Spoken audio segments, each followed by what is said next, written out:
com um jogo que tem a ver com a nossa pauta de hoje, que fala sobre o Illuminati. Algumas dessas cartas retratam os ataques ao World Trade Center e ao Pentágono.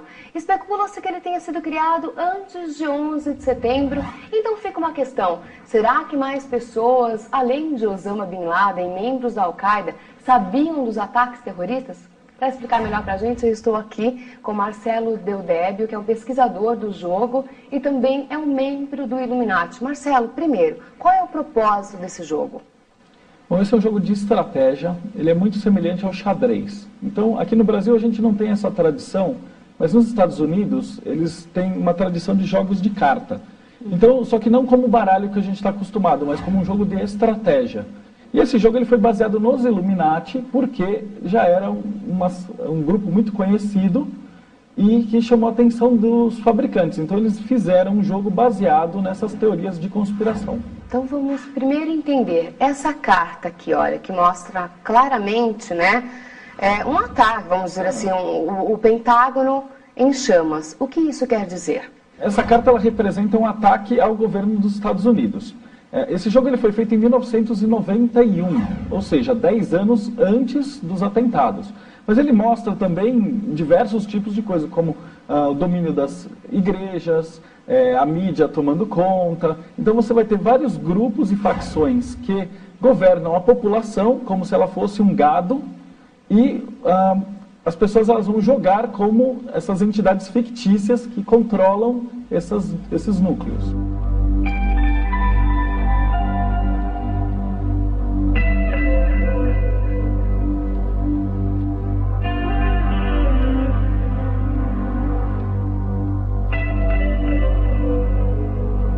Tanto o World Trade Center quanto o Pentágono, eles já haviam sido retratados na ficção desde a década de 70. Então já existem muitos outros livros que falam de ataques ao Pentágono e ataques ao World Trade Center.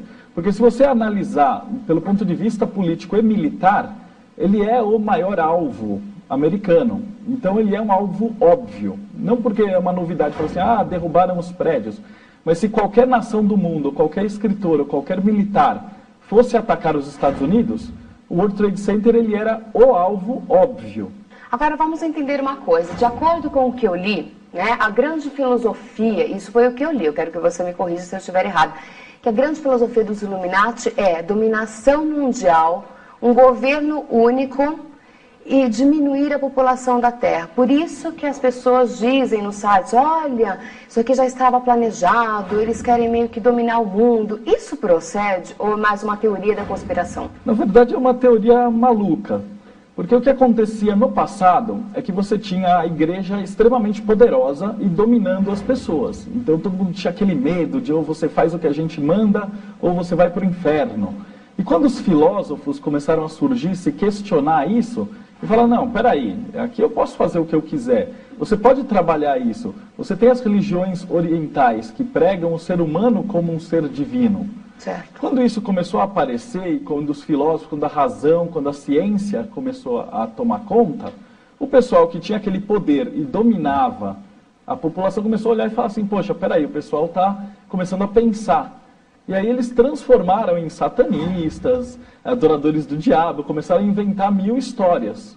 Então, para finalizar, a gente chega à conclusão de que esse jogo nada mais é do que um jogo de estratégia. É um jogo de estratégia como qualquer outro. É como se fosse um War, só que ao invés de você ter um tabuleiro, você tem um tabuleiro móvel. As cartas, elas formam o tabuleiro. Certo. Em relação ao Illuminati, é uma sociedade discreta e não secreta. Por exemplo, se nós quiséssemos gravar lá, poderíamos, Marcelo? As reuniões que são públicas poderiam. Certo. Sem problema nenhum. Sem problema nenhum. E essa coisa de dominação mundial não faz parte do Illuminati? O próprio conceito de dominação, ele é praticamente o oposto do que a gente prega. A gente prega que as pessoas se iluminem. E quando você se ilumina, você não tem necessidade de ser dominado ou dominar ninguém. Portanto, o próprio conceito de dominação do mundo vai contra o que os Illuminatis pregam.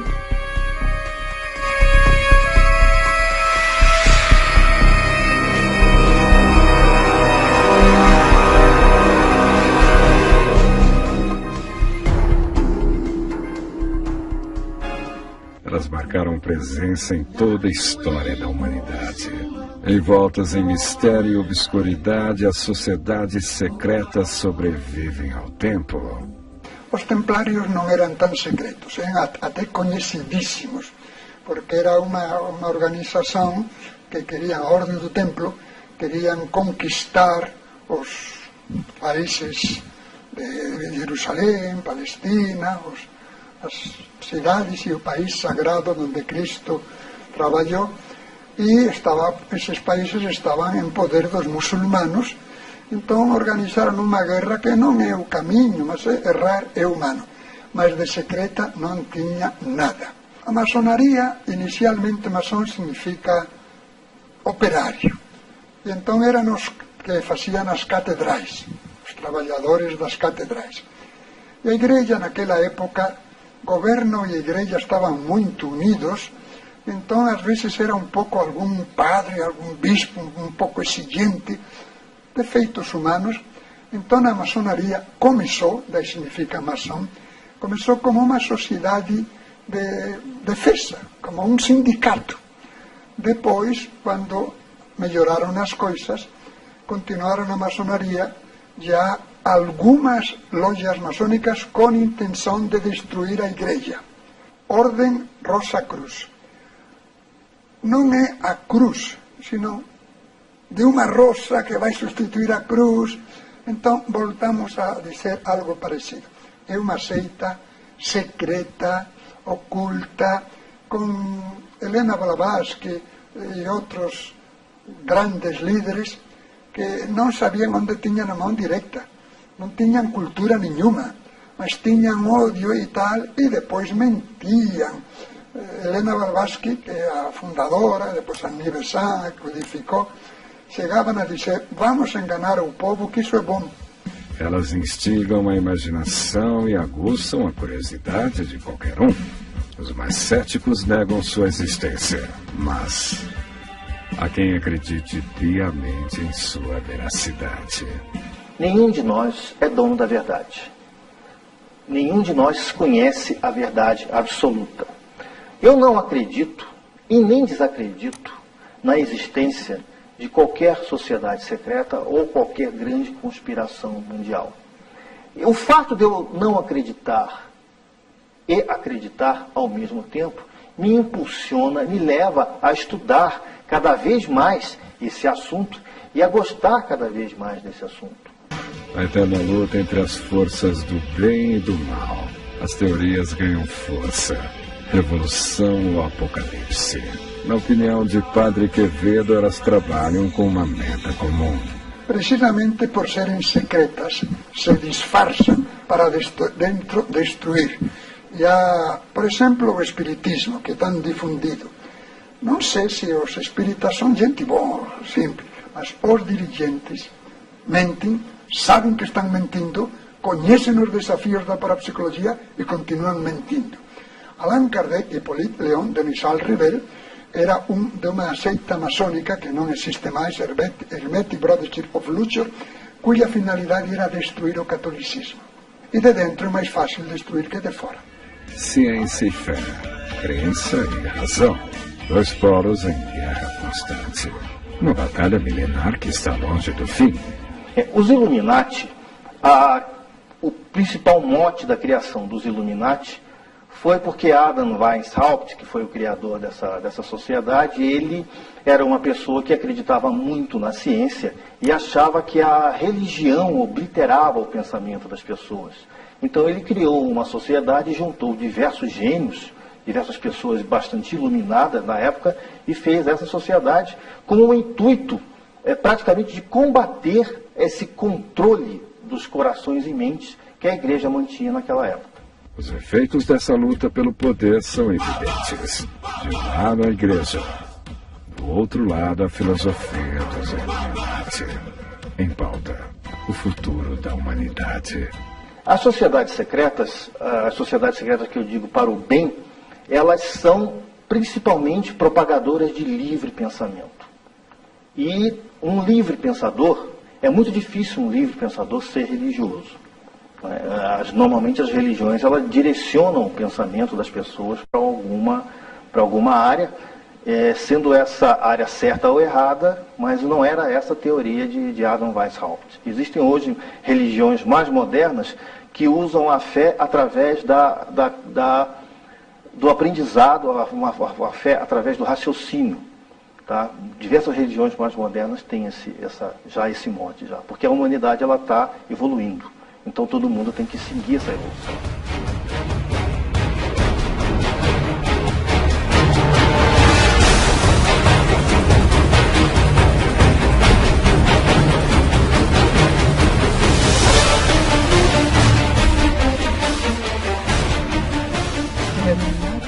Existían, non ten dúbidas nenhumas, é unha verdade histórica. Certo. Século XVI, XVII, XVIII, principalmente na España e en Baviera. Son fillos de os teósofos, Emmanuel Swedenborg, en un momento de crisis psicótica, de locura, se achou que recebía iluminações Certo? de anjos e de espíritus. Depois se separou. Na Espanha, onde mais havia, se chamaban alumbrados. Iluminados e alumbrados. Então eles é a existiram, mesma essa coisa. seita existiu. Depois também Luís Claude San Martín, que era se acreditava que recebia iluminações do além do próprio Deus. Depois ele mesmo se desenganou e passou até escrever um livro, O Homem Odisseio. Passou a ser um sentimental. Também na Espanha e países muçulmanos, os cabalistas, nada menos que Maimónides, que foi um grande sábio, acreditava que havia essa união, essa iluminação, nada menos que com Deus. Certo. Então ele dizia, por exemplo, um fenômeno muito frequente para psicológico, o povo chama premonição, o nome é precognição, mas tudo bom. Diz que a precognição é quando o homem, a inteligência humana e a inteligência divina se unem. Certo, e isso seria um grande Illuminati. Isso seria um Illuminati, uma pessoa que tem essa umas premonição. seitas que foram muito difundidas. Helena Blavatsky, Agni Besant, etc., queriam fazer de Krishnamurti um grande representante deles, um grande homem muito inteligente, e era tão inteligente que ao final disse: não, tudo está errado, mas que existiram. Bom, mas que existiu nós sabemos, até porque faz parte da história. Mas a pergunta é, por exemplo, o Marcelo diz, né, até na internet... Isso. O seguinte, também não pode confundir, porque quando você fala Illuminati, você está lidando com centenas de grupos diferentes que buscam a iluminação. Illuminati, ele tem um grupo que existiu no passado e não existe mais, certo. E também é um título de pessoas que buscam essa iluminação. Então, um título dentro de algumas ordens que muitas pessoas têm, então não é um grupo. Não é um certo, mas grupo. Pelo que eu entendi, os Illuminati, eles seriam os seres extraterrestres. Não, de jeito nenhum. Reptilianos? Muito menos. Lagartos? Tem muito autor ganhando dinheiro com isso. Olha, quando você faz a pesquisa na internet, que eu fiz, é o que diz. Se você for na internet e digitar lá no site de busca a palavra Illuminati, vai aparecer aí umas 300 ordens afirmando que são as únicas Illuminati do mundo, e o interesse delas é simplesmente surrupiar o seu lindo dinheirinho. Entre todas as seitas e ordens secretas, nenhuma gera mais polêmica do que os Illuminati. Suas intenções. Ouçam o especialista. David Icke, ele é um escritor e que ele escreveu uma teoria sobre os Illuminati como sendo uma espécie de um governo secreto do planeta Terra, uma sociedade que quer controlar o mundo através da fome, através de guerras, através da educação, né, através de órgãos de imprensa sensacionalista, né, e eles pretendem, então, dominar o mundo através disso, através da escravidão das pessoas, seja ela feita por qualquer outro motivo, por dinheiro, né, por controle de mente. A criminalidade é uma forma de gerar o caos mundial. Né, e se vocês notarem hoje, a um grande grau de endividamento das pessoas. Se nós olharmos aqui o nosso país, nós vamos ver que as facilidades para crédito aumentaram muito. Quem sabe se isso não é uma forma de manter as pessoas presas pelo bolso. Segundo alguns escritores, eu posso até incluir o David Icke, eles dizem que a família real inglesa, ela mantém dentro do seu DNA alguns elementos de algumas raças anteriores que vieram para o planeta Terra no intuito de dominar o planeta Terra. Eu sou doutor em teologia, doutor em psicologia, doutor em humanidades clássicas, professor universitário de parapsicologia, que é justamente para estudar essas coisas e cientificamente analisar as coisas misteriosas. Vou acreditar nesses iluminados por parafrenia ou por sem vergonhice? Que é isso? A história dos Illuminati é cheia de mistérios e segredos. A agenda de seus membros, guerras, revoluções e até Lúcifer. Os Illuminati, eles foram criados por Adam Weishaupt na Baviera, no ano de 1776, e ela durou praticamente 10 anos. Ela foi até 1784, quando os príncipes eleitores da Baviera, na época que eram os governantes da Baviera, pois a Alemanha era um estado formado por diversos mini-estados, esse príncipe eleitor da Baviera faleceu e veio um outro príncipe eleitor em seu lugar, que era uma pessoa mais reacionária. E ele abominou não só os Illuminati, como a maçonaria. A maçonaria sobreviveu porque ela tinha ramificações no mundo, mas os Illuminati sofreram uma baixa muito grande nessa época. E muitas pessoas dizem que realmente os Illuminati acabaram nessa época. Ninguém é capaz de dizer se eles realmente existem ou não. Sua arma é a discrição. Mas os sinais estão por aí. Basta querer vê-los. Um dos símbolos atribuídos ao Illuminati, que hoje os maçons pegaram emprestado, é o olho de tudo ver, que é visto na nota de $1 dos Estados Unidos, que é um olho que tudo vê em cima de uma pirâmide. Esse símbolo, alguns atribuem aos maçons e outros atribuem ser de origem dos Illuminati. Esse olho significa, cuidado com o que você faz, que eu estou de olho em você. Um plano nefasto de conquista e morte. Um futuro sangrento se anuncia. O governo dos Illuminati está chegando. É o que garante os teóricos da conspiração. Isso é uma grande especulação. Diversos escritores estão ganhando muito dinheiro com isso. Não existe nenhuma evidência que eu chamaria de evidência científica para o fato. Mas onde há fumaça, há fogo. Então é uma boa área para se estudar e para se pesquisar. Diversos autores dizem que Bush era membro dessa sociedade, dos Illuminati. Diversos outros autores dizem que ele era um anticristo. Sinceramente, na minha opinião, nada disso acontece. O fato do anticristo, eu não acredito que seja baseado em cima de uma figura, mas em cima de uma organização. Mais uma vez, pura ignorância. Primeiro, quem são eles para acabar com a religião, doutrina sobrenatural e assinada com tantos milagres? E depois o anticristo. São João, que já há muitos séculos, né? São João, que é o primeiro que fala de anticristo, diz: já chegaram muitos anticristos. É decir, qualquer pessoa que combate o cristianismo e a doutrina de Cristo é anticristo. Falar de que vai chegar um anticristo, tudo especial, é não saber onde tem a mão direita. Anticristo é todas os que perseguem a Cristo e contradizem, por exemplo, os Illuminati, que contradizem, etc., mas não é uma coisa especial.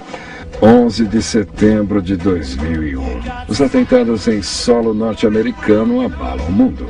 Não há uma dúvida. Quem está por trás daquele fatídico dia?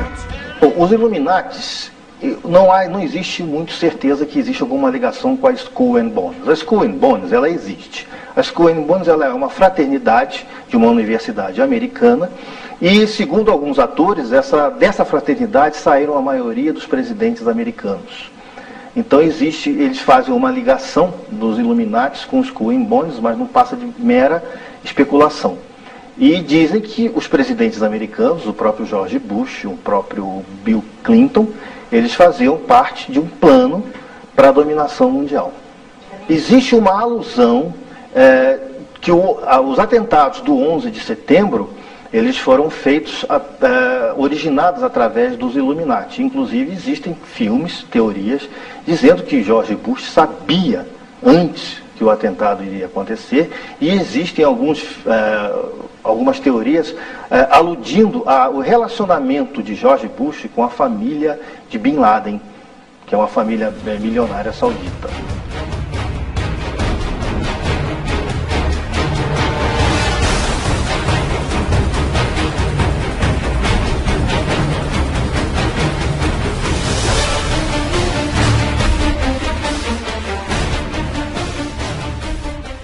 Mas que sopa, hein? Luciana, chama atenção em todos esses casos a quantidade de alegações fantásticas que eles fazem. Realmente. Eles estavam na Revolução Francesa, desde a Revolução... Quem foi a Revolução Francesa? Foram os Illuminati. As Twin Towers foram os Illuminati. O presidente tem uma unha encravada, são os Illuminati. Então, isso tem que ser encarado da mesma maneira que todas as outras alegações extraordinárias. Você tem que separar os fatos das alegações. O que eles estão dizendo é muito bonito, fantástico. Agora, quais são as evidências? Até onde se sabe, nenhuma.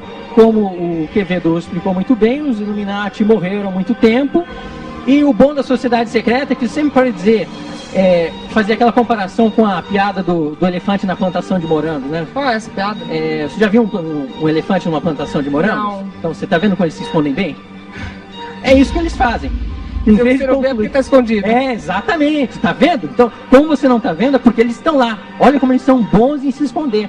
Que se acham alumbrados, que se acham iluminados, eles mesmos o diziam, e também eram chamados assim, porque se achavam. Ora, o que você dizia, provas, argumentos, porque fantasias, como diziam estes dois, o bispo e o meu querido amigo, fantasias é muito fácil, isso chama atenção, arrastram multidões.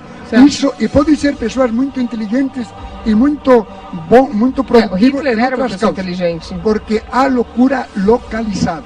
Sofreram uma lavagem cerebral com tudo isso, e então, em outras coisas, excelentes médicos, excelentes tal e tal, mas na sua lavagem cerebral são loucos, parafrenia. Mas, por exemplo, Marcelo, a pergunta é, por que alguém gostaria de tomar a responsabilidade para o September 11th, para 11 de setembro? Bom, foi um grupo muçulmano que tomou essa responsabilidade. Não, certo, mas por que quando a gente entra na internet existem várias teorias que seriam os Illuminati? Que existem muitos malucos no planeta. Mas por que uma pessoa que se acha Illuminati falaria, olha, com isso eu concordo. Eu fiz... Isso, muitos malucos. Existem muitos malucos. Normalmente você tem também os outros grupos religiosos que inventam histórias para jogar em cima do Illuminati.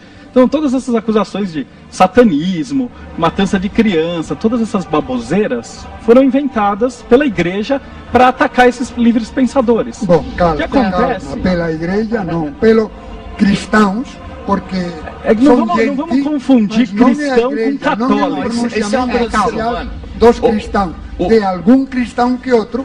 A igreja, a própria igreja apostólica no início dela, ela era taxada de fazer orgias secretas, de comer crianças, de beber sangue. Então isso não é alguma coisa que foi elas foram acusadas, essas loucuras.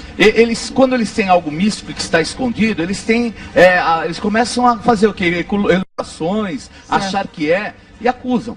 Isso é uma realidade. Né? Agora, tem gente que se habilita em cima disso, que usa disso como um poder pessoal. Os malucos, né? E o Hitler, quantas pessoas ele matou? Olha só, por exemplo, essa história eu já estou vendo que o Illuminati, a gente vai falar, sim, mas são os loucos que falam na internet. Agora, você é um especialista de um jogo, que é o RPG, certo? Isso.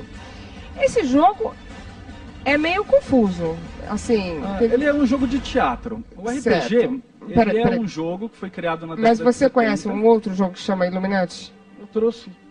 Quer dizer, está em algum lugar aqui. Bom, então, algumas pessoas são um pouco relutantes em relação a esse jogo também. O Illuminati ele não é um jogo de RPG, ele é um jogo de card games, que é... Sabe Super Trunfo? Tá, calma, peraí. Porque estamos com você aqui para explicar. Então, pelo menos disso, você pode explicar assim, com embasamento total, já que você é um especialista. Agradeço. Tá, mas por exemplo, vamos falar do jogo Illuminati. Quando ele foi lançado? Ele foi lançado nos Estados Unidos em 95. Em 95. 95. E então o atentado... ele é baseado nesse nome, porque Illuminati ele já é famoso, o nome Illuminati certo. ele é famoso desde sempre. E o atentado? Então o atentado foi em 2001. Certo. Só que, eu estava até conversando com o pessoal nos bastidores, as Torres Gêmeas elas são um alvo militar óbvio. Se você fosse um país, seja ele a China, o Irã, Paquistão, e você fosse bombardear os Estados Unidos, os dois alvos óbvios são Pentágono e o World Trade Center, porque o Pentágono é a ninguém sede... pensou nisso antes? Eles pensaram, os russos tinham planos de mandar mísseis lá, quando eles estavam na Guerra Fria. Tá bom, eu vou fazer o seguinte, a Simone Garuti foi falar com você, não foi? Foi sim. Explicou um pouco melhor essa... Marcelo, algumas perguntas, nossa, o negócio aqui é confuso, tem até um zumbi infectado. Eles são os monstros que os heróis vão derrotar. Sarraceno, aqui tenho eu aqui, o Sarraceno. Agora, o zumbi infectado... Eles são peças como peça de xadrez, tá vendo? Zumbi infectado é uma loucura. Foi engano meu, para Simone Garuti, você se identificou como Illuminati? É um título que eu possuo, né? Por que você possui esse título? Quem? Porque dado por uma instituição a qual eu pertenço. Qual é? Não estou autorizado a falar. Por quê? Não, pelo amor de Deus. Porque eles são discretos, são estudos. A Rosa Cruz, a MORC, ela, o 12º grau, também esse grau. 12º grau da MORC tem o nome de Illuminatus. Illuminatus Minor, Illuminatus Major. Então você é maçom? Eu sou maçom. Eu gostei. Mas a maçonaria, ela nunca foi uma sociedade... Quer dizer, ela não é uma sociedade secreta. Eu não posso falar em nome da maçonaria. Eu posso falar em meu nome como um obreiro. Claro, não, okay? Eu gostei dessa associação que fizeram entre Illuminati e Rosa Cruz. E maçonaria também. E maçonaria. A Rosa Cruz começou com fama mística Rosa Cruz, Fraternidade e Rosa Cruz. Isso foi tirado de Christian Rosenhaut, que Christian Rosenhaut, como se fosse um cristão Rosa Cruz, que diziam, não, isso é verdade, ele era um monge católico. Ele é uma alegoria. Que tinha morrido, já chegou lá, que tinha morrido 2 séculos antes. E então, a alegoria, a fama de Rosa Cruz depois se converteu em amor, antiga mística Orden de Rosa Cruz. Diziam que esse Christian Rosenhaut, esse monge, tinham encontrado o cadáver dele, que era de 2 séculos antes, e dentro tinham encontrado segredos do antigo Egito, com o qual se poderia não comer nada, dominar tudo, ser enormemente felizes, fazer-se até invisíveis. Há que ser idiota para acreditar, como muito bem diz ele, nessa fábula. Exatamente, tem que acreditar numa alegoria. Agora, temos uma carta que... Tem algumas cartas que eu gostaria de ver. Uma delas parece que... não tem uma que lembra o ataque às Torres Gêmeas? E também tem... Mostra pra câmera para que possamos ver. Deixa eu ver, fecha ela. Esse seria o ataque... esse é um ataque ao Pentágono, né? Isso. Que muita gente disse que não tinha nem então, avião, o que acontece? Achar que o jogo previu o ataque ao Pentágono é a mesma coisa que você falar que o jogo do War previu a invasão americana no Golfo. Não tem lógica. Nossa, são duas coisas separadas. Olha só. Essa versão que eu tenho, ela é de 2005. Nós estamos mostrando ali, desculpa. Ok? Essa versão que eu trouxe, ela é de 2005. Ok. Que o que aconteceu? Em 2001, quando houve o atentado, houve aquela comoção. O pessoal, por exemplo, o trailer do Homem-Aranha, que mostrava as Torres Gêmeas, foi retirado do ar. Você teve uma série de coisas. E a editora, em respeito às vítimas, tirou a carta do ar. Então, hoje em dia, aquele... Posso tirar?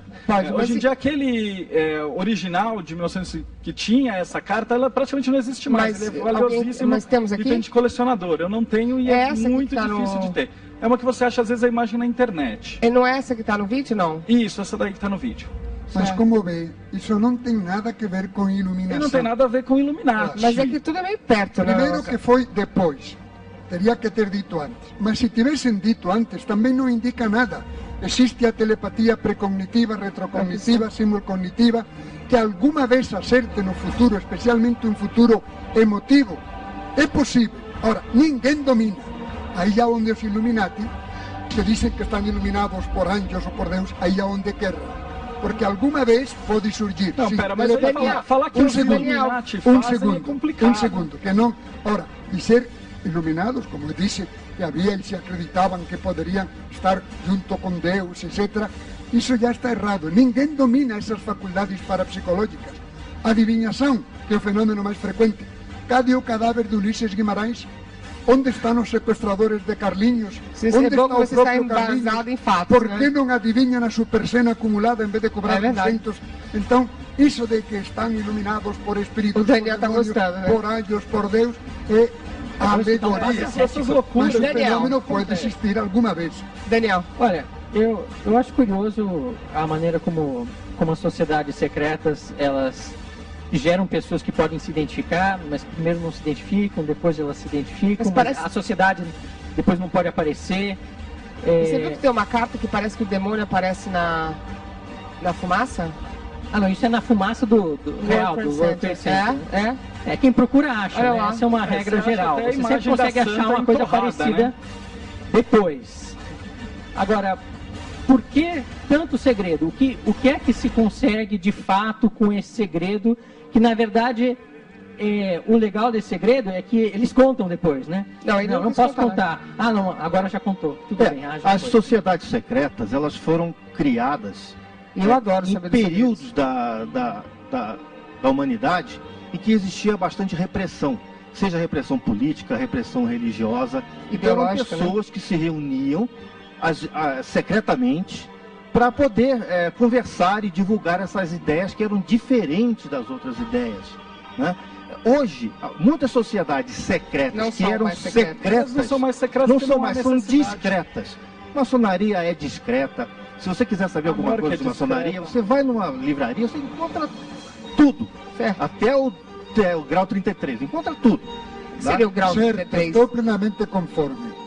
Há certas lojas maçônicas que são utilidade pública, até fazer apostolar bem aos pobres, porém, isso do segredo em todas as lojas maçônicas. Há umas coisas que nem a esposa pode saber. Ah, é? Ah, é. Me conta. Todas. Há coisas em secretíssimo. Ora, não quer dizer que eram aquelas lojas maçônicas antigas, de brigas e de defesas, não. Algumas que se dedicam a ajudar aos pobres, sociedade de utilidade de socorros mútuos, louváveis. O que lamentavelmente, por tradição, diremos por essa educação que já termina por ser uma lavagem cerebral, há certos segredos que só os chefões se andam. Eu queria dizer duas coisas a este respeito. A respeito dos templários e a respeito da Inquisição. Certo. Não, perdão, a respeito dos templários e a Inquisição e a respeito do fim do mundo. A Bíblia, o que mais claramente diz a respeito do fim do mundo, é Cristo dizendo: olhai que não vos deixeis enganar, que virão muitos falsos profetas, dizendo agora, não vá atrás deles, que isto, então o estilo oriental exagerado, nem o Filho do Homem, o título do próprio Cristo, nem os anjos do céu sabem. Claro que sabem. É um modo de dizer que eles vêm a ensinar doutrina inobservável, não se metem em ciência. A Bíblia não corrigiu nenhum erro nem lendas das diversas épocas em que foi escrita. Usa isso como instrumento de linguagem para dar doutrina religiosa sobrenatural e não normal. Depois, o dos templários. Os templários nasceram, era uma onde... E eram queimados, assim que eles eram descobertos. Vou falar. Mas que época eles eram? Nasceram em 1119 em Jerusalém, ao lado do Templo de Salomão, daí o nome Templários. O que eles queriam, esses monges, era salvar a Terra Santa dos muçulmanos, que são muito, por temperamento, são muito, e que não é muçulmano, vamos matá-lo. Então, e muitos peregrinos. E depois foram expulsos de Palestina e encheram Europa. Principalmente a Península Ibérica, Espanha e Portugal, E estes monges, 8 séculos, defendendo-se dos muçulmanos de novo, que queriam matar a todos os que não fossem maometanos, e eles se defendiam. Há que ser monges para ter essa luta durante tanto tempo. Porém, eram também riquíssimos, tinham milhares de castelos e nos castelos moravam os monges. E tinham muito prestígio, certo. E então em França, depois de novo, começaram a caluniá-los para ficar com os seus dinheiros, e aí atormentaram, foi a Inquisição deles, não dos cristãos. E alguns destes monges, atormentados e tal, diziam que sim, que tinham roubado, que tinham feito usura para se defender. E tanto mexeram contra os templários, que eram uns heróis para defender o cristianismo, que o Papa Clemente V se viu obrigado a extingui-los. Ok. Agora vamos falar um pouquinho da Bíblia. Daqui a pouquinho a gente traz a palavra de novo para Marcelo, que não consegui terminar de falar. Roda aí. O imenso rol das conspirações. A acusação mais grave recai sobre um certo livro. Todos os livros antigos, religiosos, começaram através de transmissão oral de conhecimento. Com o tempo, com o aparecimento da escrita, eles vieram a ser escritos. Mas existe um dito popular dizendo assim: quem conta um conto, aumenta um ponto. Então a tradição oral, ela vem sendo distorcida, que cada um, quando conta a história, conta do seu jeito, conta da sua interpretação. Então cada livro sagrado que nós vemos aí, que teve essa origem, que existem livros que não têm essa origem, livros que tiveram essa origem bem antiga, bastante antiga, eles são bastante modificados, eles não são os originais. Então, cada vez que nós lemos um livro, qualquer livro religioso, nós temos que pensar 2 vezes em saber, em distinguir entre o que foi fato real e o que é uma metáfora. A tradição milenar não escapou da astúcia dos conspiradores. O livro sagrado dos cristãos está sob suspeita. O Torá foi escrito em hebraico antigo. Começou com Moisés, e já o Torá são os livros, são 5 livros chamados de Pentateuco, também chamados de Pentateuco. São os 5 primeiros livros do Novo Testamento, inclusive adotados pela religião judaica como os livros religiosos dos judeus. Para as religiões cristãs, o Torá faz parte de uma série de livros considerado o Primeiro Testamento. Então, todo esse Primeiro Testamento foi escrito em hebraico, com algumas exceções. Já o Segundo Testamento, que trata depois da vinda de Jesus Cristo ao planeta Terra, ele foi escrito, na sua maioria, em grego. A origem dos textos hebraicos também foi origem passada por transmissão oral. Tá? Depois, com Moisés é que começou, então, a organizar esses textos e começar a escrever esses textos. O enigma em torno do Filho de Deus faz parte da fé cristã. Os mistérios sobre a vida de Jesus aumentam as hipóteses e principalmente as especulações. Existem alguns evangelhos que saíram da Bíblia, que foram retirados pela igreja, porque eles não atendiam bem ao que a igreja queria transmitir para os seus fiéis. Esses evangelhos são chamados de evangelhos apócrifos. Um grande exemplo do evangelho apócrifo é o livro de Enoque e diversos outros que estão hoje largamente difundidos aí na imprensa, em livros e na própria internet. Existem várias histórias, existem várias teorias, inclusive alguns livros foram retirados da Bíblia. Inclusive existe um livro que é o chamado de livro de Madalena. Esse livro hoje é uma hipótese que está bastante em moda, que é o que diz que Cristo casou com Maria Madalena e que tiveram uns filhos, e essa linhagem seria a linhagem do Santo Grau. Tá? Então, esse livro de Maria Madalena é um evangelho apócrifo. E existem nesses evangelhos apócrifos diversas referências ao relacionamento estreito, bastante estreito, que Jesus Cristo tinha com Maria Madalena. Os teóricos da conspiração enxergam uma forte hipótese por trás da palavra de Deus. Nós temos que ter muito cuidado ao falar de fé. Fé é uma coisa muito delicada e as pessoas utilizam a sua fé como sustentáculo, como forma de viver, como direção de vida. Então, eu seria muito irresponsável por criticar qualquer fé de qualquer pessoa. O que eu posso dizer aqui é o meu pensamento do momento como estudioso. Nós devemos olhar a Bíblia como um livro que tem metáforas, um livro que tem alegorias, e não como um livro que diz a história de como o mundo aconteceu. Temos que tomar esse cuidado. Agora, as pessoas que têm fé e olha a Bíblia e diz que esse livro é um livro que conta a extrema verdade, eu respeito absolutamente essa ideia. A Igreja Católica, como qualquer outra religião, ela manipulou muito a Bíblia, manipulou muito a forma de escrever a Bíblia, a forma de constatar. Ela tirou o livro, colocou o livro, ela fez muito disso. Hoje não há mais condições da Igreja Católica fazer isso, porque hoje, graças a Deus, nós temos aí as televisões, os jornais, a comunicação aberta, a própria internet, que não permitiria mais que isso fosse feito.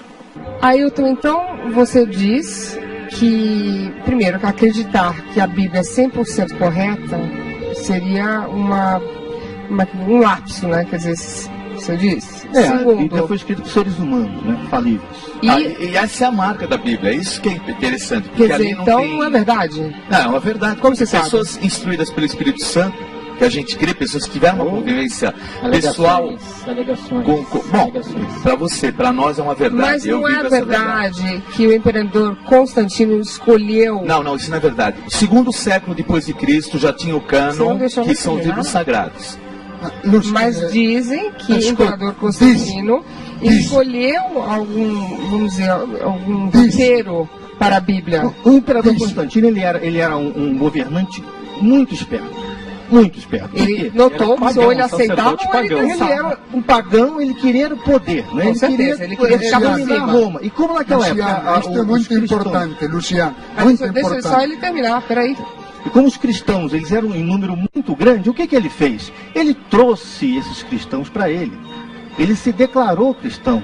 Ele disse que teve uma visão antes de uma batalha, né, de uma cruz no céu. Então as pessoas podem ser manipuladas pela fé? Ele pegou a águia romana e trocou pelo símbolo do cristianismo o escudo romano. Ele fez mais do que isso. Ele quis unir o Oriente e o Ocidente embaixo de uma mesma religião. Ele fez isso mesmo. Constantino é muito posterior, mas o que mais estava atacando era a historicidade do Antigo e do Novo Testamento.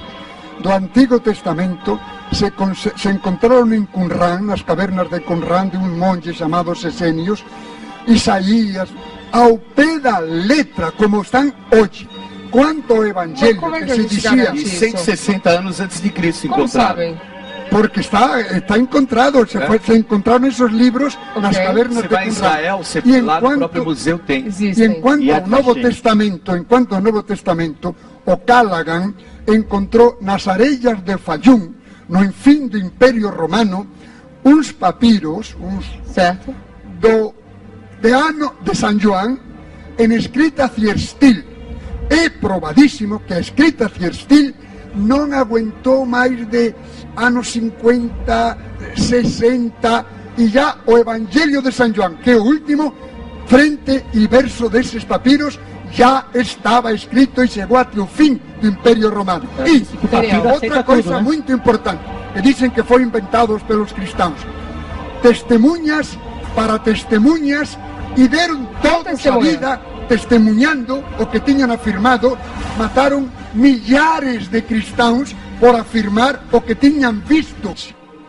Mas a Bíblia, por algumas religiões, é levada ao pé da letra. Falta de respeito à Bíblia, porque foi escrita numa linguagem séculos antes de nós, em um povo oriental, portanto, linguagem exagerada, então é uma ficção. E que se sabe cientificamente que usa até lendas e metáforas e erros humanos, e não corrige nenhum erro humano, para, com essa linguagem, dar doutrina sobrenatural inobservável. Mas por que Bíblia é doutrina, não é ciência. Mas por que ser usada a Bíblia como peça central de uma religião, já que as pessoas vão acabar se baseando e acreditando ao pé da letra? É uma coisa óbvia. Porque está errado, porque não sabem. Porque a Bíblia nada mais é do que o relacionamento de homens com Deus e que deu certo, e hoje ainda dá certo. Porque se depois de 3.000 anos continua dando certo na vida das pessoas, como dá na minha e de milhares que eu conheço, hoje são bilhões que eu conheço, quer dizer, não pode ser um livro falso. Concordo? Hilton, você então diz, você afirma que pela religião as pessoas podem ser dominadas, doutrinadas e manipuladas. Concordo com você falou isso? Porque o que é a religião? A religião é uma ideia. Para eu ser católico, eu tenho que acreditar na Trindade. Eu tenho que dizer, Jesus Cristo foi filho de Deus, ele é um Deus que veio na Terra. Se eu não penso assim, eu não sou católico. Certo. Então eu tenho que pensar assim. Tá? Para você ser uma religião, você tem que pensar de um jeito. Tá? Existem algumas... Qual a sua religião? Eu na realidade, eu uso as melhores práticas de todas. Eu não tenho religião. Eu uso as melhores práticas de todas. A minha história de religião é muito complicada. Eu fui criado em 3 religiões. Você é um estudioso. E foi um dos motivos que me fez estudar bastante a religião. Muito bom. Próximo tema, roda aí.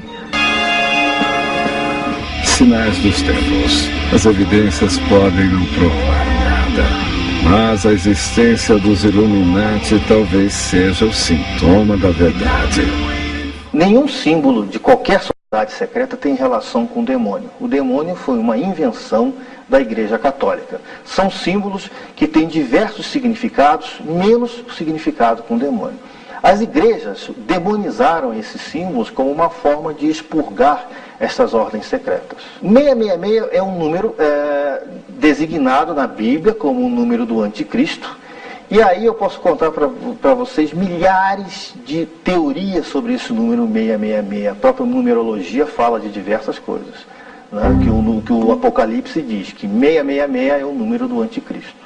O 666 na Kabbalah ou na Cabala judaica significa Nero, ou aquele imperador que matou milhões de pessoas por serem cristãs, até que incendiou Roma porque estava cheia de cristãos.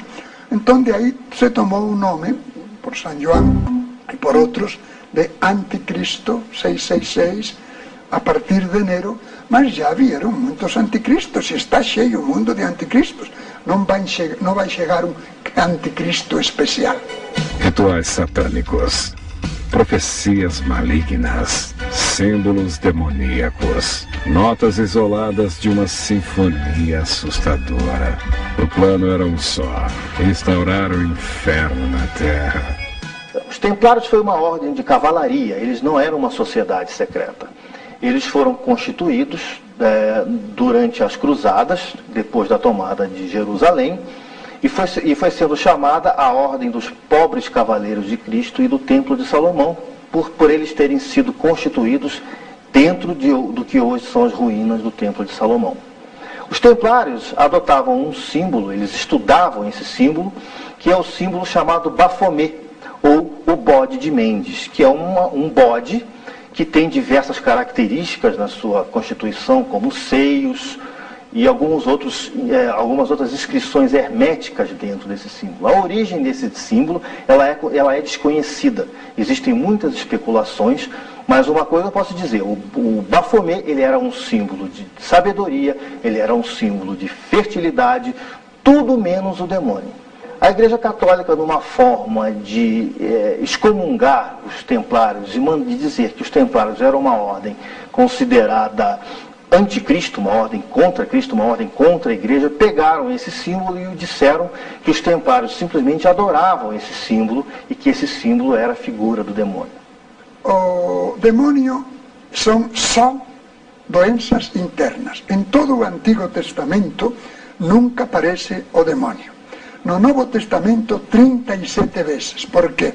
Porque os judeus eram uma colônia romana e falavam a koiné, o grego comum, e então os gregos e romanos atribuíam a um daimon. Daimon significa, em grego, um deus de segunda categoria, as doenças internas. As externas nunca. Se vê a ferida, se vê... Ora, epilepsia, por fora igual que todos. O cego não, se vê o íris branco, etc. Mas um epiléptico, um louco, atribuíam a um deus. A epilepsia, por exemplo, ao daimon, ao deus Lua. Por isso chamaram depois, até Galeno, no século II, chamava lunático. E os demónios não têm nada a ver com o Antigo Testamento nunca. Então os demónios são doença interna. Ora, e o bode? Naquela mentalidade supersticiosa como os Illuminati, que confundem tudo porque não sabem nada e não são capazes de entender alguma coisa científica, então o bode, com chifres e tal, que agradaria, o identificaram com o demônio, que não tem nada a ver, são doenças internas, não? Como também a cobra, pelo jeito com que se desliza, até a cobra do paraíso, que é uma metáfora, porque eram os cultos da fertilidade. Então, o que tem que ver o demônio com o bode? A ignorância dos Illuminati e mais nada. Lúcifer está vindo. O reinado do mal seria mera questão de tempo. Os conspiradores dizem que as engrenagens do destino já estão em movimento. Existem diversas teorias sobre a vinda do anticristo. Algumas já foram por água abaixo. Algumas teorias disseram que o Saddam Hussein seria o anticristo. Algumas outras teorias dizendo que o George Bush seria o anticristo. E existem, se nós formos entrar na internet e procurar a palavra anticristo em qualquer outro buscador, virão milhares de verbetes. Na realidade, o meu pensamento, a minha convicção é que o anticristo não será nunca uma pessoa. Se o anticristo realmente existir, ele virá sob a forma de uma sociedade ou de um grupo de pessoas. Para alguns, o nazismo foi uma prova da maldade. Adolf Hitler seria um réptil em forma humana? Hitler, ele era um místico, ele era um esotérico que utilizou todo o conhecimento que ele detinha. Existem até alguns autores que dizem que ele pertencia a uma sociedade secreta chamada Sociedade de Thule, na Alemanha. E ele adotou diversos símbolos esotéricos, diversos símbolos mágicos como fonte de ganhar o poder. Alguns estudiosos, quando veem a postura de Hitler fazendo o discurso, notam nessa postura diversas gesticulações que denotam magia de controle de massas. Alguns dizem que a Sociedade de Thule, na Alemanha, ela teve uma origem no Oriente, de uma seita de religiosos, e que a origem dessa seita de religiosos era na raça ariana. Está aí o motivo de Hitler propagar a pureza da raça ariana. E alguns autores dizem que a raça ariana não era nada mais, nada menos que os reptilians, uma raça tida por alguns ufólogos como uma das raças que tem a vontade de dominar o planeta Terra. Os reptilians, eles fazem parte de 3 principais raças. Antes disso, eu gostaria de dizer que existem 2 tipos de estudiosos. Existem os ufólogos e os ufólatras. Os ufólogos são aqueles que estudam a ufologia como objeto de estudo. Os ufólatras são aqueles que adotam a ufologia como uma crença religiosa. Então, os ufólatras dizem que existe o ramo bom dos extraterrestres, que são aqueles loiros, bonitos, brancos, que vêm aqui ao planeta Terra para nos ajudar. Existe uma outra raça, que é justamente a raça dos reptilians, que são uma raça de répteis, que a intenção deles é vir aqui para o planeta Terra e dominar o planeta Terra através de miscigenação no nosso DNA.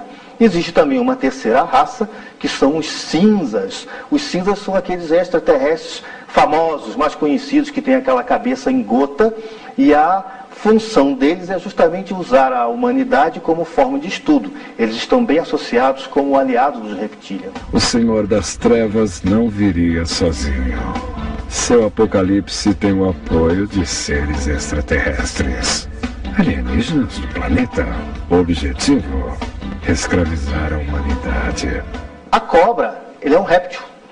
E os dinossauros, eles eram considerados répteis. Está aí a grande suposição de que, sendo os répteis uma raça bem mais antiga que a nossa raça, seja uma raça mais evoluída. Existe um autor chamado Jean-Paul Darouet que diz que os reptilianos estão dominando a nossa raça, não no DNA, mas espiritualmente. Não existe evidências que os reptilianos existem. Não existe. O que existe são suposições de que os reptilianos existem. É fácil afirmar bobagens sem provas. Que tem que haver planetas habitados, evidente, senão para que todo esse desperdício? Como já diziam os antigos, e se foi confirmado ao longo da história, natura nihil facit frustra. A natureza não faz nada em vão. Seria absolutamente absurdo planetas e planetas e planetas e planetas e planetas sem habitar. Mas que esses possam chegar até aqui. O planeta mais perto, ou melhor, o Sol, com seus planetas mais perto de nós, demora séculos-luz. Como é que podem viajar séculos-luz? Ora, afirmar que tal? Que provem que se trata de um alienígena e ganharão o prêmio Nobel da pesquisa. Então, mais uma vez, pura idiotice. Dão ao povo coisas que chamam a atenção e enganam o povo, se é que eles não estão enganados também. Ele é meio, né? É você mesmo, Marcelo. Ô Quevedo, assim, tudo bem, mas você falou que como é que vão chegar anos-luz, porque é tão perto, é tão longe, mas também eles podem ter alguma técnica que nós não sabemos ainda, só porque a gente não sabe, não quer dizer que não exista. Vamos fazer essas hipóteses, mas há que prová-las. OVNIs, objeto voador não identificado. Certo. Se tem identificado muitos, à luz dos carros. Prova nada até hoje. Que se vai refletindo e cai, e então se vê em reto. Mas está aqui. Certo. E então, uma velocidade tremenda. Também insectos voadores, também o que sai do avião, certo. Também. Você está querendo dizer que não existem provas? Coisas. Não vimos ainda, para ter certeza. Alguns não deu como pesquisá-los e muitíssimos se dedicam horas para mostrar slides ou data show, a que pensaram que era um OVNI, pensaram certo, que era um até hoje não tivemos e não provas se demonstrou. E outros não deu, mas ninguém demonstrou nunca que era um habitante de outro planeta. Ok, Quevedo, você é um padre.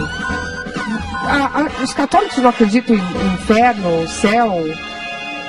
Não sabemos de ninguém que esteja no inferno. Mas os padres... Jesus Cristo... Bom, vamos mas os padres acreditam. Você acredita? Não. Você eu sei, porque Jesus Cristo ameaçou com o inferno. Cristo nos ama... Não, eu só quero saber se você acredita. Sim, na existência, mas não de ninguém que esteja lá. Explico, deixa-me explicar, querida. Deus nos ama infinitamente. Fez o máximo. Se fez até um de nós. Deu até a última gota do sangue dele. Nos deu a sua mãe. Promete o máximo. Ele mesmo vai ser o prêmio nosso por toda a eternidade. Quem dá mais? E se nos não quer perder nem aqueles que odeiam, então, olha, melhor que e ameaça. Se não ameaçasse mais, se pudesse ameaçar mais e não ameaça, então nos ama infinitamente. Então ameaçou, mas não sabemos de ninguém que esteja lá. Sabemos que são milhares os que se salvaram. Da tribo de Levi, 12.000, da tribo de Neftalí, 12.000, Não havia tribos dessa quantia naquela época. É um modo oriental de dizer que são muitíssimos os que se salvam. Talvez todos, porque no último instante, por essa ameaça, Deus respeita a liberdade humana, mas por essa ameaça, tá bom, eu te aceito e é de fé que se salva porque está tudo pago. Não sabemos de ninguém que esteja no inferno. Não, também se foi não voltou, né? Como é? E também se foi não voltou até agora. Do além para quem não volta ninguém. Palavra de Yahvé demonstrada. Se foi não voltou para contar, Marcelo. Não, pelo amor de Deus, reptiliano não. Seguinte, alegoria. Você era também. O pessoal não sabe mais interpretar texto. O que acontece é o seguinte, em algumas mitologias antigas, principalmente hindu, você associa a cobra e a serpente a Kundalini, que eles acreditam que seja o fogo interno, pela elevação dos chakras espirituais, etc. E citaram nos textos, eles chamam isso de serpente. E as pessoas que desenvolvem a serpente são as pessoas, os yoguins, as pessoas que estão nessas ordens, que fazem esse tipo de meditação e tal, e eles acreditam que você desperta a serpente dentro de você, não que você é um lagarto que tira pé. Então, o lagarto dentro de você, lagarto é muito usado alegoricamente, lagarto, serpente, seria a linha dragão. Do Kundalini, né? A Kundalini. Você vai despertar a Kundalini e daí o lagarto, ele é desperto. Isso é simbólico, vital. Gente. Okay. Não é que vai tirar a pele e sair um lagarto, isso é loucura. Não, eles também não acreditavam. Eles graças a Deus. O Bispo G, eu vou dar um recado, depois o coitado, ele também tá querendo falar a carinha dele. E o Bispo G também. Mas ele falou que na Bíblia não pode confiar 100%, que é uma coisa assim meio... Não. Ela, como a Bíblia... As pessoas procuram duas coisas, quase sempre, vilões e mocinhos. Todo bom filme, toda boa história tem isso. E a religião leva isso ao máximo. Procura o maior mocinho de todos e o pior vilão de todos. É isso.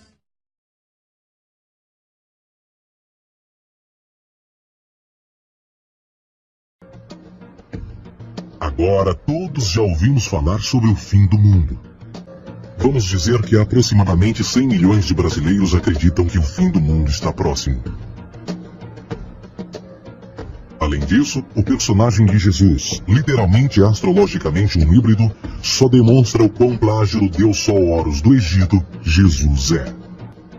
Deixando à parte o lado cartunista no livro de Apocalipse, a espinha dorsal nesta ideia surge em Mateus 28:20, onde Jesus diz: Eu estarei convosco até o fim do mundo, dos séculos em português. Contudo, na tradução inglesa da Bíblia, a palavra mundo está mal traduzida. A palavra realmente usada era aion, que significa era. Eu estarei convosco até o fim da era, o que no fundo é verdade. Jesus, como personificação solar de peixes, irá acabar quando o Sol entrar na era de Aquário. Este conceito de fim dos tempos e do fim do mundo é uma má interpretação desta alegoria astrológica. Por exemplo, inscrito há 3.500 anos atrás, nas paredes do templo de Luxor, no Egito, estão imagens da Anunciação, da Imaculada Concepção, do nascimento e da adoração a Horus. As imagens começam com o anúncio à Virgem Ísis de que ela irá gerar Horus, que Nefe, o Espírito Santo, irá engravidar a Virgem, e depois o parto e a adoração. E que é não mais do que o milagre da concepção de Jesus. Na verdade, as semelhanças entre Horus e Jesus são flagrantes.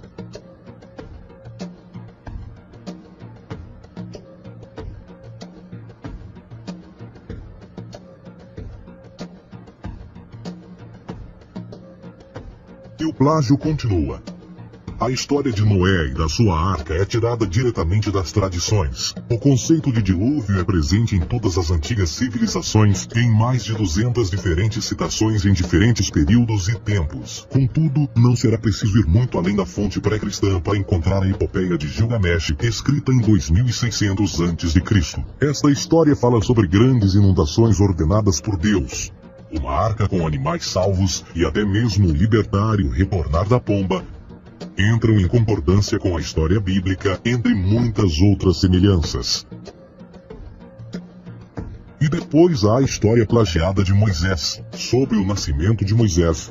Disse que ele foi colocado numa cesta de cana e lançado ao rio para evitar um infanticídio. Ele foi mais tarde salvo pela filha de um rei e criado por ela como um príncipe. Esta história do bebê numa cesta foi retirada do mito de Sargão de Acade por volta de 2250 a.C. Depois de nascer, Sargão foi posto numa cesta de rede para evitar o infanticídio e lançado ao rio. Foi depois salvo e criado por Aqui, uma esposa da realeza Acádia. Além disso, Moisés é conhecido como legislador, portador dos 10 mandamentos e da lei mosaica. Contudo, a ideia de a lei ser passada de um deus para um profeta numa montanha é também antiga. Moisés é somente um legislador numa longa linha de legisladores na história mitológica. Na Índia, Manou foi o grande legislador. Na ilha de Creta, Minos ascendeu ao monte Ida, onde Zeus lhe deu as leis sagradas. Enquanto que no Egito, Moisés tinha nas suas pedras tudo o que Deus lhe disse. e no que diz respeito a estes 10 mandamentos, foram retiradas a papel químico do feitiço 125 do Livro dos Mortos do Antigo Egito. O que é que o Livro dos Mortos dizia? Eu nunca roubei, tornou-se tu nunca roubarás. Eu nunca matei, tornou-se nunca matarás. Eu nunca menti, tornou-se nunca levantarás falsos testemunhos, e por aí adiante. A religião egípcia é, no fundo, a base fundamental para a teologia judaico-cristã. Batismo, vida após a morte, julgamento final, imaculada concepção, ressurreição, crucificação, a arca da aliança, circuncisão, salvadores, comunhão sagrada, dilúvio, Páscoa, Natal, a passagem e muitas outras coisas e atributos são ideias egípcias, nascidas muito antes do cristianismo ou judaísmo. Justin Martyr, um dos primeiros historiadores e defensores cristãos, escreveu: quando nós, cristãos, dizemos que Jesus Cristo, nosso Mestre, foi produzido sem união sexual, morreu e ressuscitou e ascendeu aos céus, nós não propomos nada de muito diferente do que aqueles que propõem e acreditam tal como nós, nos filhos de Júpiter. Numa escrita diferente, Justin Martyr diz: ele nasceu de uma virgem. Aceite isto em comum com o que você acredita dos Perseus. É óbvio que Justin e outros cristãos cedo souberam como o cristianismo era semelhante a outras religiões pagãs. Contudo, Justin tinha uma solução. Para além de tudo o que sabemos, o diabo era em quem mandava. O diabo teve a ambição de chegar primeiro que o Cristo e criou essas características para o mundo pagão.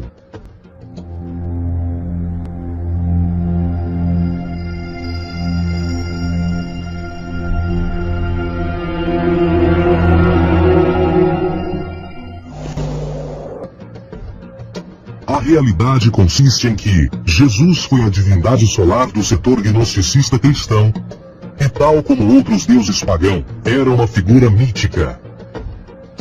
Foi sempre o poder político que procurou monopolizar a figura de Jesus para controle social.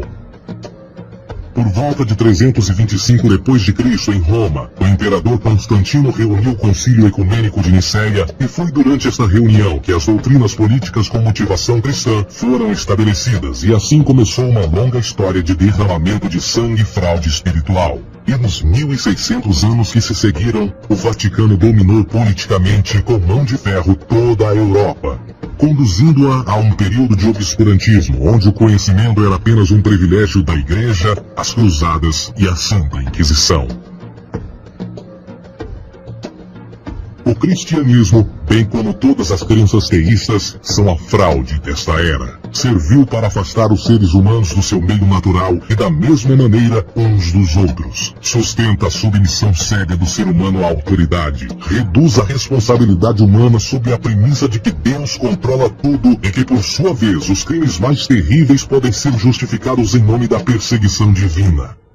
E o mais importante, dá o poder àqueles que sabem a verdade e usam o mito para manipular e controlar sociedades.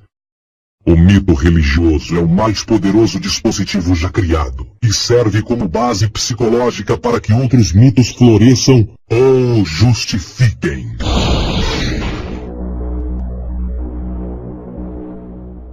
A Bíblia não é nada mais do que um híbrido literário astro-teológico, tal como todos os mitos religiosos que os antecederam. De fato, o aspecto da transferência de atributos de umas personagens para as outras é facilmente reconhecida no próprio livro em si. No Antigo Testamento há a história de José. José era um protótipo de Jesus. José nasceu de um milagre. Jesus nasceu de um milagre. José tinha 12 irmãos, Jesus tinha 12 discípulos.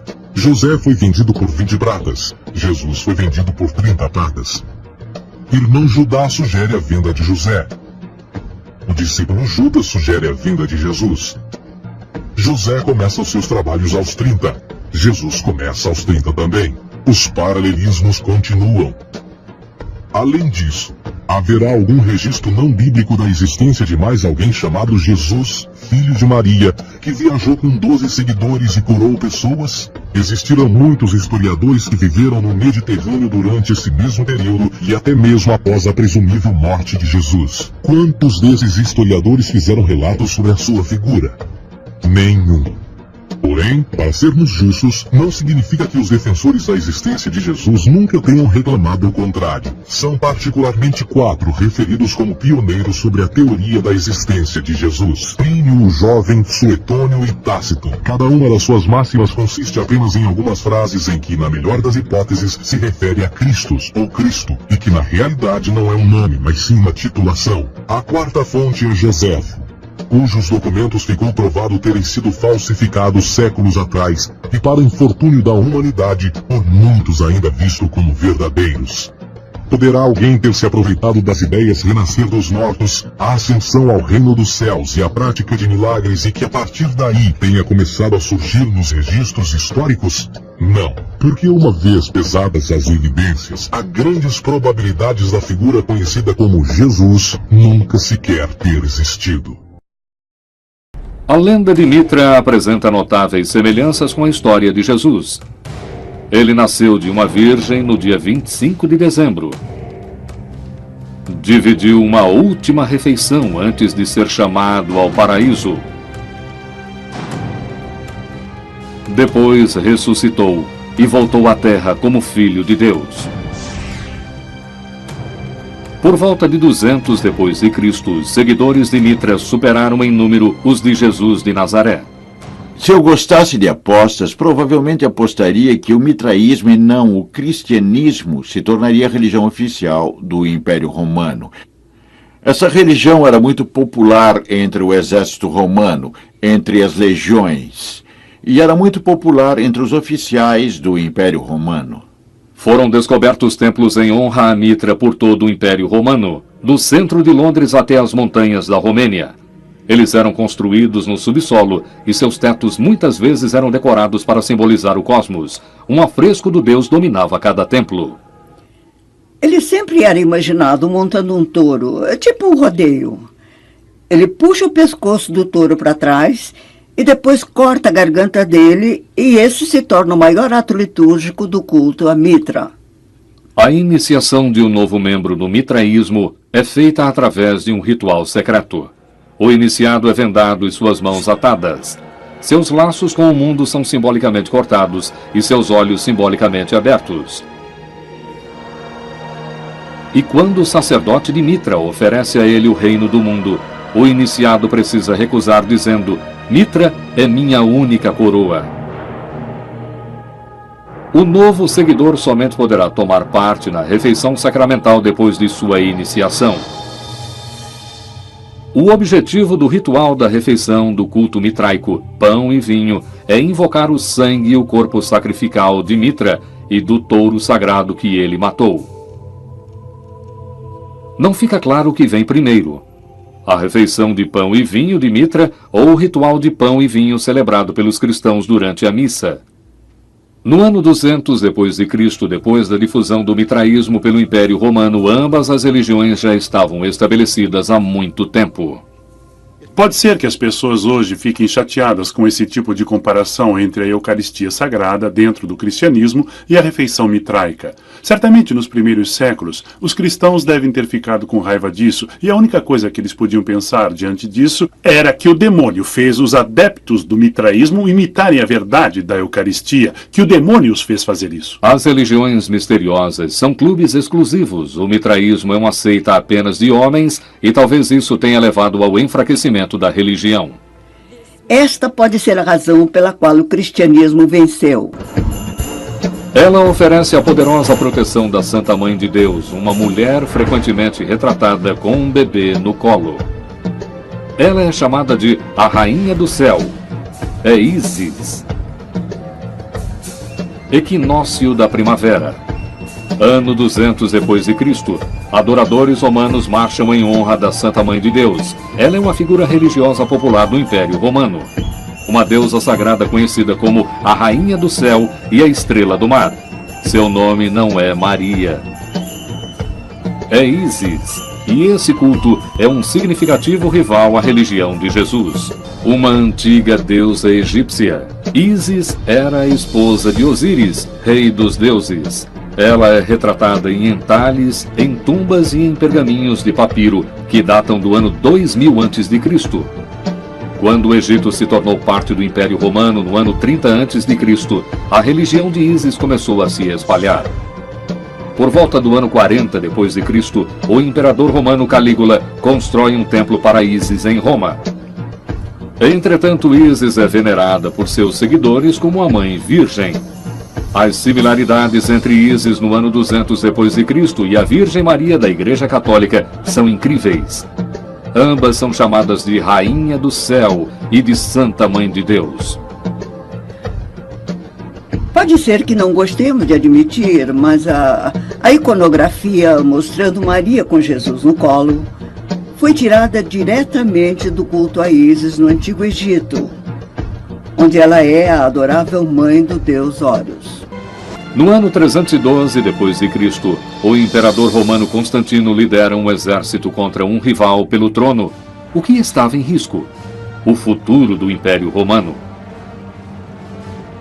Pouco antes da batalha, Constantino tem uma visão da cruz na qual uma voz lhe diz: sob esse sinal, conquiste.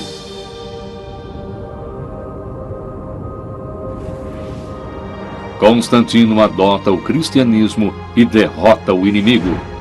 Ele começa a conquistar todas as religiões opostas e cultos rivais que ameaçam o cristianismo e o império.